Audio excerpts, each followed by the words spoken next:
Bugün Bakıda və Abşeron yarımadasında əsasən yağmursuz hava şəraiti müşahidə olunacaq. Şimal-qərb küləyi əsəcək, havanın maksimal temperaturu 6-9 dərəcə isti təşkil edəcək. Yaxın 2 gün ərzində hava necə olacaq? Milli Hidrometeorologiya Xidmətinin məlumatını təqdim edirik.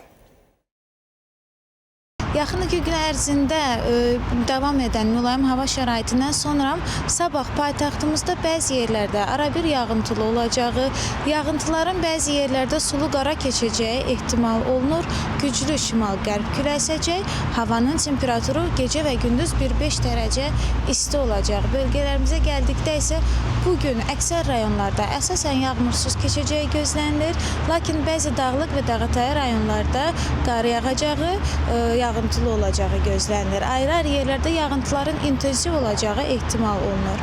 Arabir duman olacaq, qərb küləyi bəzi yerlərdə arabir güclənəcək. Havanın temperaturu maksimal 10-15 dərəcə isti, dağlarda isə 7-12 dərəcə isti olacağı gözlənilir. Sabah bölgələrimizdə eyni zamanda Qarabağ və Şərqi Zəngəzur zonasında bəzi yerlərdə arabir yağıntılı olacağı, qar yağacağı gözlənilir. Yağıntıların ayrı-ayrı yerlərdə intensiv olacağı ehtimal olunur. Artıq 11-dən yağıntılar tədricən kəsiləcək, bəzi yerlərdə arabir duman olacaq.